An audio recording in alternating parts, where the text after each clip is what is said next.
Hai hai hai, welcome back di Keburu Wibu. Kita bakal lanjutin alur cerita Solo Leveling Ragnarok episode 2. Langsung aja ke ceritanya. Let's go! Setelah berhasil mempelajari Shadow Extraction, Sung Soho langsung nyoba buat bangkitin para goblin yang berhasil dia kalahkan sebelumnya. Karena mana yang dia punya masih lemah, Sung Soho cuma bisa ngebangkitin 3 goblin level 1 common rank. Ternyata kekuatannya nggak sekeren yang Sung Soho kira. Meskipun Beru dengan cepat ngejelasin kalau hasil dari Shadow Extraction bikin makhluk yang dibangkitin jadi lebih kecil dan lebih lemah daripada saat mereka masih hidup. Apa bener mereka juga bakal hilang dalam 1 hari? Yang buru-buru dibantah sama Beru kalau itu nggak mungkin selama Sung Soho punya Shadow Storage. Tapi sayangnya Sung Soho belum punya itu. Beru ngejelasin kemungkinan hal itu dipengaruhi sama stat intelligence dan levelnya Sung Soho. Karena sebenarnya skill Shadow Extraction ini sangat amat berguna. Setelah menyelesaikan urusannya di Shadow Dungeon, Sung Soho nanya gimana caranya dia bisa keluar dari situ. Dan Sung Soho bisa keluar kapan aja selama dia punya kunci Shadow Dungeon. Setelah keluar, Sung Soho yang udah 2 hari nggak makan langsung melahap habis makanannya. Sembari ngedengerin Beru ngejelasin apa aja yang harus dia lakukan sebagai monarch muda. 1. Lindungi bumi dari monster outer space. Yang berarti Sung Soho harus masuk ke dungeon dan berburu monster supaya dia bisa naik level dan bertambah kuat. Kedua, Sung Soho harus nyelamatin Hein, gimana pun caranya. Dia bisa nyari petunjuk sembari berburu monster outer space atau monster di dungeon. Dan yang ketiga, yang paling penting adalah ngembaliin kekuatan Beru. Caranya, monster yang dihabisin Sung Soho bakal Beru makan untuk nyerap magic dan pengetahuan mereka. Meskipun kurang efisien, tapi ini satu-satunya cara karena kondisi Beru yang terlalu jauh dari Shadow Monarch. Ngedenger itu, Sung Soho ngajak Beru buat bersiap. Tapi sebelum itu, Beru ngingetin Sung Soho untuk masuk ke dungeon, dia harus dapat lisensi hunter dulu. Selama perjalanan, Sung Soho yakin seenggaknya dengan kekuatannya dia pasti dapat rank S. Meskipun ternyata level yang dia dapat cuma E karena level magicnya yang rendah. Anak sama bapak sama-sama E, tapi kalau udah bahas power kagak ada lawan dah.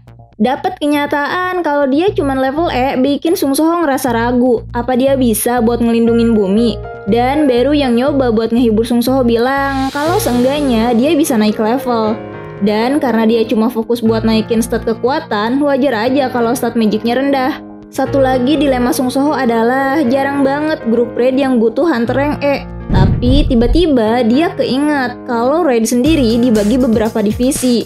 Mulai dari Strike Squad yang ngelakuin raid, Howling Team yang ngumpulin bangkai monster di belakang, dan Mining Team yang nge-extract dungeon. Selain 2 tim yang disebutin, Mining Team masih nerima hunter rank E. Jadi seenggaknya Sung Soho masih bisa masuk dungeon meskipun sebagai kuli.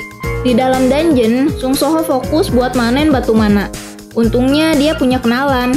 Ingat nggak Asdos di episode awal? Yang ngebantuin dia buat bisa ikutan raid. Tiba-tiba si Asdos minta maaf karena kejadian sebelumnya dia cabut gitu aja pas ada bahaya. Padahal dia seorang hunter meskipun cuma rank E. Tapi Sung Soho nggak nanggepin gimana-gimana karena dia paham kalau rank E nggak jauh beda sama orang biasa. Dan menurut asosiasi hunter, kalau ada bahaya, rank E disarankan buat lari alias kabur.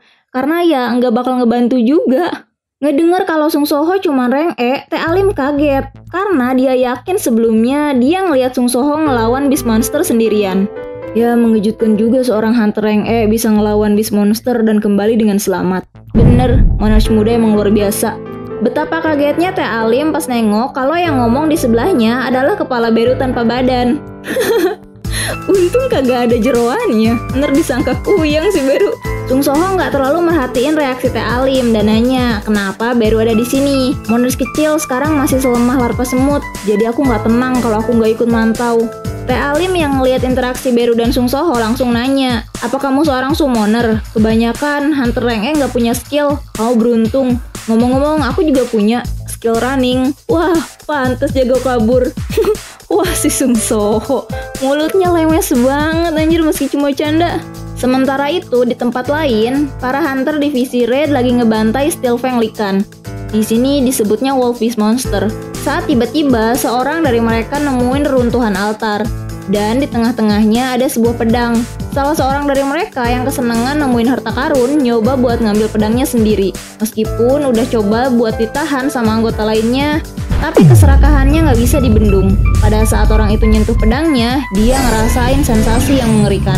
Tanpa rekan-rekannya sadar kalau orang itu udah dikuasai oleh ego si pedang alias kerasukan cuy. Tanpa basa-basi, si Kim Yong Jun ini langsung habisin rekan-rekannya. Rupanya, pedang yang dipegang Kim Yong Jun adalah Beast Monarch Sword. Berada dalam pengaruh Beast Monarch Sword, Kim Yong Jun ngebantai semuanya tanpa terkecuali. Sementara di tempat Sung Soho nguli, dia ngesummon goblin yang sebelumnya dia dapet buat ikutan bantuin dia nguli juga. Yang lain cuma bisa ngeliat sambil speechless. Sung Soho juga minta Beru buat makan Magic Stone yang kebuang biar gak mubazir. Sekalian dia bisa mulihin kekuatannya juga. Pas lagi asik mukbang Magic Stone, baru ngerasain kehadiran sosok Monarch di dungeon itu dan cepet-cepet ngasih tahu Sung Soho buat waspada. Mendengar kata Monarch, Sung Soho langsung nanya, apakah itu bapaknya yang udah comeback? Yang langsung dibantah sama Beru. Kalau itu Sung Jinwoo sang Monarch, kekuatan Beru udah pasti langsung kembali. Jadi itu nggak mungkin. Saat itu juga beberapa miners ngerasain sesuatu yang mendekat, yang rupanya itu adalah Magic Beast. Mandornya langsung nyuruh para miners buat cabut nyelamatin diri. Saat salah satu miners hampir diserang, Sung Soho dengan sigap nyelamatin dia dan nyuruh buat ikutan kabur sama yang lain. Saat Sung Soho sadar kalau Teh Alim masih berdiri di belakangnya dan mau ngebantuin Sung Soho, padahal Sung Soho udah nyuruh dia buat kabur. Tanpa banyak kecot, Sung Soho langsung ngesummon para goblin, jaga-jaga buat bantuin dia.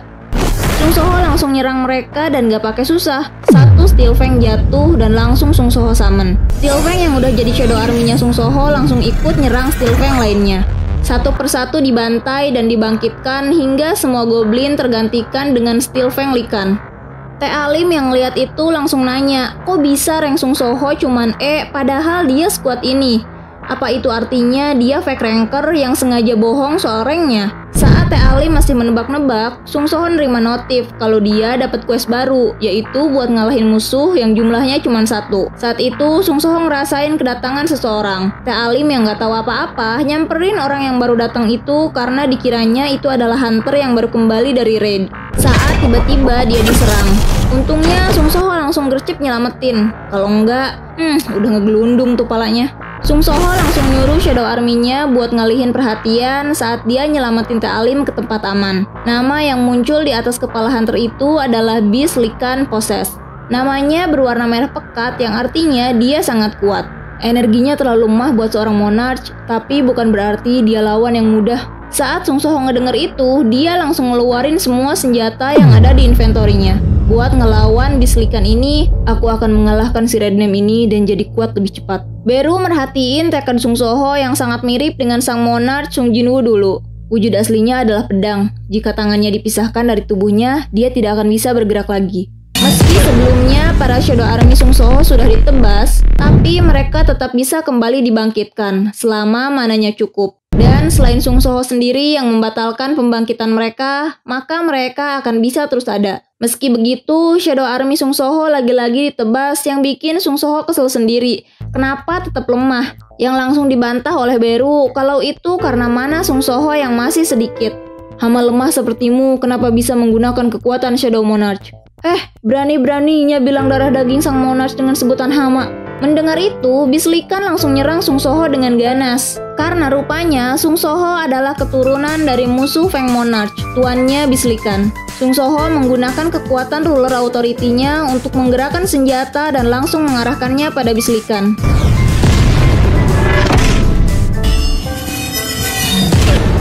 Tetapi senjata Goblin bukanlah tandingan Beast Sword dan dengan mudah dihancurkan. Sung Soho memikirkan bagaimana caranya menyerang kalau seperti ini. Terkena satu pukulan saja bisa habis. Sung Soho ingat kalau di dalam tower dia biasa menggunakan tinjunya untuk bertarung. Andai saja dia punya sarung tinju seperti yang dulu. Saat tiba-tiba Sung Soho ingat penjelasan Beru kalau Shadow Army adalah wujud astral. Dan selama Sung Soho punya mana, mereka tetap akan bisa memulihkan diri. Sung Soho langsung mendapatkan ide dan membangkitkan kembali Shadow Army Steel Fang-nya. Sung Soho langsung mengubah bentuk Steel Fang Likan menjadi sebuah gauntlet. Sung Soho langsung menyerang balik dengan tinjunya. Beru yang memperhatikan dari jauh menjadi semakin kagum. tentang bagaimana Sung Soho bisa berpikir untuk mengubah Shadow Army menjadi senjata, padahal dia belum lama ini mendapatkan skill itu. Sung Soho melayangkan tinjunya dan berhasil merobohkan bislikan dan langsung memotong lengannya. Oh rajaku, Monarch muda memang benar-benar orang yang sangat berbakat. Sung Soho kemudian nyoba buat ngambil sword Rakan Feng. Di saat kamu memegangku, kerakusanmu akan menelanmu sepenuhnya. Tapi, gak ada yang terjadi. Si sword Rakan Feng pun kebingungan. Dikiranya Sung Soho ini rakus kayak pejabat negara Konoha kali ya? Sampai uang gaji dipotong pemerintah buat cicilan rumah. Sung Soho mulai mengayunkan sword tersebut untuk mencoba kekuatan yang dimilikinya. Kekuatan penghancurnya sangat luar biasa, tapi baru sekali pakai sudah menyedot banyak banget mana. Sementara itu, Teh Alim baru aja kebangun dari pingsannya dan langsung dikejutkan dengan penampakan Sung Soho dan seseorang yang tergeletak dengan tangan yang sudah terpotong. Setelah nganterin mereka berdua keluar dari dungeon, Sung Soho masuk lagi buat ngecek apa ada yang selamat di dalam dungeon itu. Sung Soho kembali menghajar para monster Steel Fang Likan dengan kedua gauntletnya yang dibantu dengan sword Rakan Feng. Tapi Sung Soho kesel dan ngomel karena serangan sword tersebut terus menurun. Apa aku terlihat seakan aku akan bekerja sama dengan anak dari Shadow Monarch? Yang langsung diomeli oleh Beru yang bikin mereka jadi adu bacot. Sung Soho cuma bisa diam melihat mereka berdua. Awalnya berbicara dengan serangga, sekarang berbicara dengan pedang. Sung Soho masuk ke dalam pusat dari dungeon itu, yang di dalamnya ada altar tempat sword Rakan Feng menancap sebelumnya. Terlihat beberapa hunter yang udah gak bernyawa lagi. Aku hanya membunuh mereka semua yang mengganggu tempat ini. Itu adalah misiku untuk menjaga Sakuntari Monarch Feng. Sung Soho langsung megang pedang itu dan menancapkannya ke tanah. Beru ngejelasin kalau mayat apapun bisa dijadiin pasukan bayangan. Tapi daripada ngejadiin mereka semua yang udah mati jadi Shadow Army, Sung Soho malah ngevakuasi mayat-mayat itu. Sword Rakan Feng yang saat ini tertancap di tanah kembali didatangi Sung Soho. Jika melindungi tempat ini adalah tugasmu, lalu bukankah tindakan bodoh jika bermusuhan dengan ayahku? Sung Soho ngejelasin kalau tujuannya adalah pengen ngeliat ayah dan ibunya balik. Makanya dia bakal terus nyari kekuatan gak peduli apapun itu. Jika Itarim menginvasi bumi, maka tempat ini nggak akan bertahan dari kekacauan. Makanya Sung Soho ngajak Rakan Feng untuk bekerja sama. Sung Soho kemudian nyabut sword Rakan Feng itu. Besoknya, berita tentang seorang hunter yang menyelamatkan hunter lainnya dalam dungeon seorang diri mulai tersebar di berbagai berita. Beberapa guild besar mulai mencoba untuk merekrut Sung Soho. Tapi semuanya dia tolak. Ditolak sama hunter anjir. Alasan dia nolak semua guild itu karena itu cuma bakal ngalangin perkembangan Sung Soho yang punya sistem leveling. Sung Soho ngeliat Rakan Feng yang di sebelahnya. Flashback sebelum Sung Soho mencabut Rakan Feng dari Sakuntari sebelumnya. Atas ajakan kerjasama dari Sung Soho, sword Rakan Feng mengajukan satu syarat. Bawakan aku Sakuntari yang berbeda dari Monarch Feng. Setelah Mimin coba cari tahu apa itu Sakuntari, bisa didefinisikan kalau Sakuntari itu adalah tempat suci. Sung Soho nanya apa dia tahu cara pergi ke Sakuntari. Jika itu Sakuntari Monarch Feng, aku bisa menemukan lokasinya mau sejauh apapun itu. Widih, canggih bener, ngalang-ngalain GPS nih pedang. Dan sebelum mulai misi barunya, Sung Soho nggak lupa ngabarin pamannya. Contoh anak baik nih. Misi dimulai. Sung Soho, Beru, dan juga Rakan Feng nyampe di sebuah bukit yang di dindingnya dipenuhi kawat berduri. Tempat itu ternyata udah dimiliki oleh guild Hyena yang terkenal seperti gangster. Tanpa babi bu, Sung Soho langsung hancurin CCTV yang ada di sana dan menerobos masuk. Para monster mulai berdatangan nyerang mereka. Sung Soho make sword Feng Rakan buat ngebantai monster yang datang. Dengan tinju dan ruler authority yang nerbangin Feng Rakan buat nebas semua musuh. Lalu diakhiri dengan Shadow Extraction untuk ngubah Shadow Army. Beru yang dari tadi jadi pengamat pertarungan lagi-lagi terkesima dengan gaya bertarung dari Sung Soho. Berbagai macam Magic Beast sudah berubah menjadi Shadow Army-nya Sung Soho. Tapi dengan levelnya saat ini, Sung Soho cuma bisa ngumpulin 5 Shadow Army. Ini mah kagak ada apa-apanya dibandingin sama jutaan pasukan milik sang Monarch. Beru yang ngomong kayak gitu langsung dijitak sama Sung Soho. Setelah nyampe, ternyata ada beberapa orang yang ngejaga tempat itu. Terlihat sebuah mobil yang baru tiba dan ngebawa beberapa orang seperti tawanan. Beru ngingetin Sung Soho buat nggak bertindak gegabah. Tapi pas Beru nengok, Sung Soho udah nggak ada. Beru ngerti sifat Sung Soho itu, apalagi ayahnya adalah seorang detektif kejahatan dan kakeknya adalah seorang pemadam kebakaran legendaris. Dan Sung Soho tumbuh dengan ngeliat mereka. Sung Soho langsung hajar orang-orang dari guild Hyena itu dan bersambung. Damn, keren banget woy. Makin seru, makin excited buat ngelanjutin storynya. Gimana menurut kalian? Jangan lupa buat like, comment, dan subscribe buat ngedukung terus channel ini. Bye!